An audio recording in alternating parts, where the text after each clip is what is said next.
everyone, let's talk about evaluating Parliament. And what I mean by evaluating Parliament is establishing what sort of a job it's doing. So first of all, we need to make sure that we are absolutely rock solid on what Parliament's job is, or what Parliament's jobs are. And the 6 of them, and you should know that they are these. And you should know really that these 5 are essentially a subsection of parliamentary government. And this, I suppose, is part of parliamentary government as well, because it underpins the whole notion of parliamentary government. Where does government get its job from? Well, where does government get its authority from? It gets its authority from Parliament. Where does Parliament get its authority from? Well, it's from us. So, yeah, everything is tangled up with parliamentary government, and we're happy. So, let's move on and look at what sort of a job Parliament is doing. Well, there are all sorts of ways of doing this, but my suggestion is that you look at it this way. We find a point. So, for example, we look at legislation. Then we find some evidence, and in this case I picked the Health and Social Care Act. Not because I think it's a particularly good bit of legislation, but rather what we had here was the House of Commons passed the bill, it went to the House of Lords, the House of Lords went, not very happy, so it went back to the House of Commons looked at it and said, yeah, actually we're happy with that. So we see the process working. The process here with the Health and Social Care Act, excuse me, actually worked. So that's a good thing. Another area where we can look at the process working is legitimisation. Now, of course, the government has no intrinsic legitimacy or intrinsic authority. That all comes from Parliament. Now, how can we demonstrate that? Well, what about looking at it this way?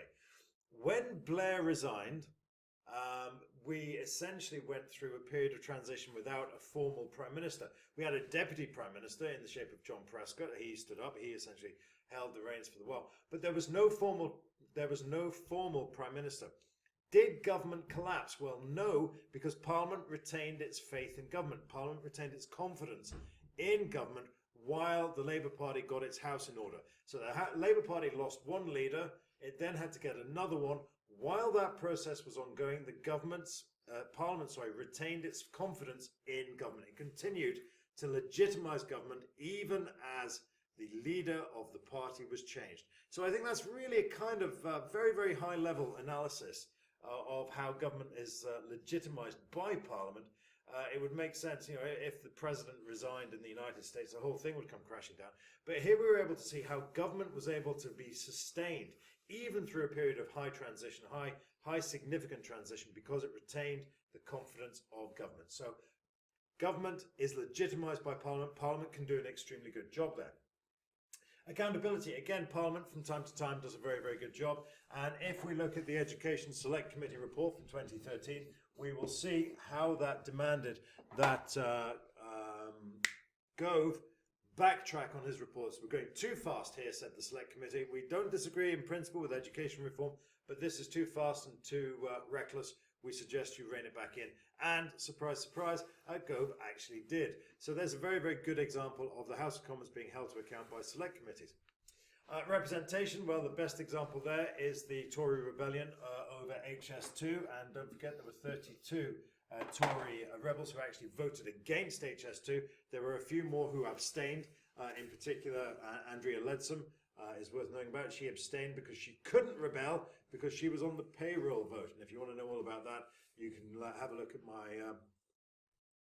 my Storify on party discipline, and there's a link to that later in this presentation. Supply of ministers, well, all ministers come from Parliament. Even if some of them are ministers of convenience, it just demonstrates that Parliament does a good job in that it does supply ministers. Yes, I know a lot of them are washed through Parliament, and it's more about observing the letter of the law than the spirit of the law, but we can say with a degree of confidence that all ministers must come from Parliament, even if they're reverse engineered into there and then reverse ferreted into government. Doesn't matter. Finally, debating policy, well, take your pick. And we can find here that a lot of the debates in Parliament are very, very good. It's about airing grievance, it's about discussing things, and that is a good thing. Whether or not they have any profound impact after that is another matter, and that's what we're going to discuss. So, in the exam, pick 3 of these that you think represents Parliament doing a good job, and yeah, I'd probably pick, well, probably not that one, but that one, and away we go. So, that's good. How does evidence that Parliament does a good job?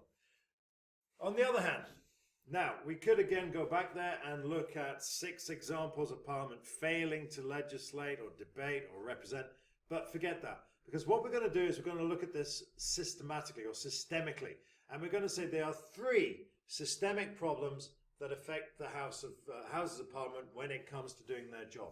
In the first instance, more than half of the MPs are from the same party as government, and you're asking them to provide scrutiny and review and all of those things. It seems slightly naive. Even if we forget that, the means exist for Parliament to bypass Parliament, or otherwise, means exist, for government to bypass Parliament, or otherwise make it harder for Parliament to do its job properly. And then finally, even when things do happen properly, we find that when it comes to the power struggle, the government has a much, much bigger arsenal to deploy against relative to Parliament. Now, each of those demands that we go into in much more detail, so let's do that. The compliant majority. Okay, here are 3 different scenarios for government. We've looked at this before. Here we have a minority government where the government has no overall majority. So in other words, they've got less than 50% of the votes in Parliament. Here they've got a wafer-thin majority, a majority of 12. This, of course, is the current majority. Don't forget that Blair had majorities of maxed out at 167. So that's obviously an awful lot more impressive than 12. But never mind. In both instances here, they've got more than 50% of the votes in Parliament. Coalition government, yes, this was an aggregate majority, but it was still an aggregate majority. You can see there's the halfway point, and they're out here. So in other words, as long as everybody does what they're told, they are going to have more than 50% of the votes. And so the question becomes, if the government can rely upon more than half of Parliament doing what they're doing, to what extent can we say that Parliament is really doing a proper job? Is Parliament looking at legislation as rigorously and impartially as it should? Is Parliament scrutinising the government with all the rigour and impartiality it should? Is Parliament debating things in any meaningful way? And the answer to all of those is no. Legislation is not reviewed as rigorously as it should be. Scrutiny is not as rigorous as it should be, and debates are usually a waste of time. And we've got lots of examples from that, from the presentation on debates. But look at Iraq, really. So, in all of these events, we find the compliant majority getting between Parliament and Parliament doing a proper job. This is very, very, very important. We've got more than half of the MPs who are essentially hamstrung by a profound conflict of interests, in that they are supposed to be investigating and scrutinising the same people who hold destiny of their career. Is that right? More or less. You know what I mean. These people will determine how someone's job is going to work. It's rather like footballers being allowed to review the referee's performance and dictate whether or not he gets to do another job. So this is the compliant majority. And it's a really, really big problem when we come to look at everything that Parliament does. Simply, it's very, very difficult to believe that Parliament attacks anything on its merits, it being always dominated by partisan policy concerns. Parliamentary bypass. Now, there are 2 main things that apply here. First of those is the royal prerogative. Second is statutory instruments. Now, I've got a few presentations here. Sorry, I've got a couple of storyfies here that are going to help you make sense of this. So if you like, you can pause and read this. So pause that. And then when you've read that, here's the second half of it. So pause and read that. Now, I don't suppose for a second that that's really told you everything you need to know about statutory instruments, but it should give you enough for us to start talking about it in a coming lesson. So that's statutory instruments. In terms of getting to grips with the royal prerogative, you've got this one here. Again, key point here is that it has been trimmed recently. So pause there. Pause there. And that's the end of that one. So again, you're more than welcome to look at those. They will give you all of the information that we need. But both of these, it's very, very difficult for Parliament to do its job properly because the means exist for the government to sort of sidestep rigorous analysis. But this is the one that really interests me. It's the institutional imbalance. So we say, right, okay, we're going to ignore the parliamentary bypass. We're going to ignore the compliant majority. Is it still a fair fight? And the answer to that is no. And one of the key things here is policy sovereignty versus legal sovereignty. Now we know that policy sovereignty accrues to Parliament, and we know that legal sovereignty accrues to Parliament and policy sovereignty accrues to government. So what's the problem? Well, the problem is that policy sovereignty means that government gets to set the agenda, and nowhere is that more true than in Parliament. Parliamentary agenda is defined by government. Government sets the parliamentary agenda. We know this because it's determined through the usual channels, which you may remember as coming from Erskine May in one of his works of authority. The usual channels are basically dominated by government. So let's think about something. Let's assume, for example, that Parliament debates, marijuana policy or badger culls or any one of these things. It might very well come to a conclusion that is different from the government's position. But in terms of forcing the government to change its policy, it can't do that. Parliament doesn't have the ability to force a policy change on government unless they want to make it an issue of a confidence motion. That's not going to happen.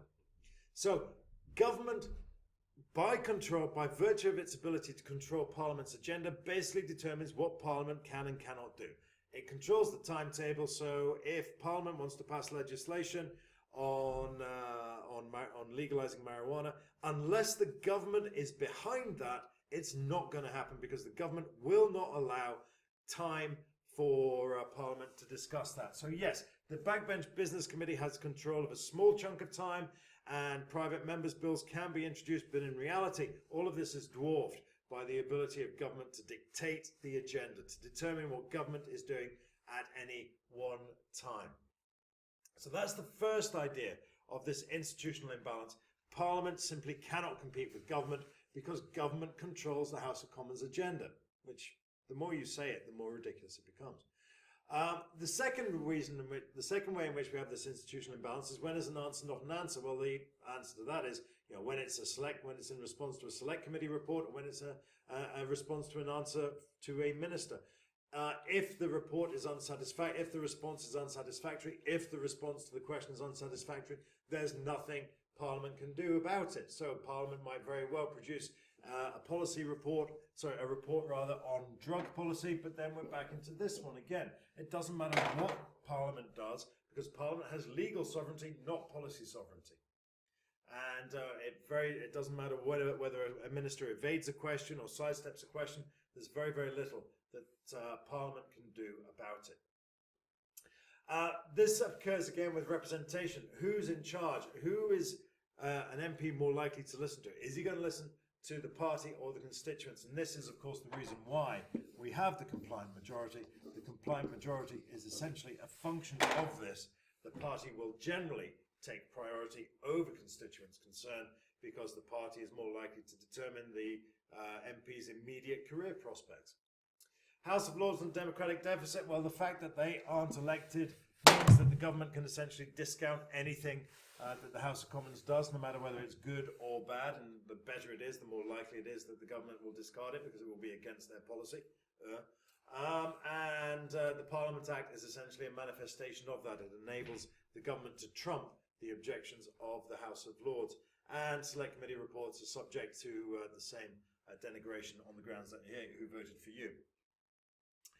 Resources, we've got a few here. Functions of Parliament, that's a storify from Mr. Barker. Government and Parliament, that's another of Mr. Barker's storifies. And party discipline, well, I mentioned that earlier. You should follow all of these and make sure you read them. And that is it. Now, that's going to raise as many questions as it raises answers, so I look forward to answering those. You know where to find me. Speak to you soon.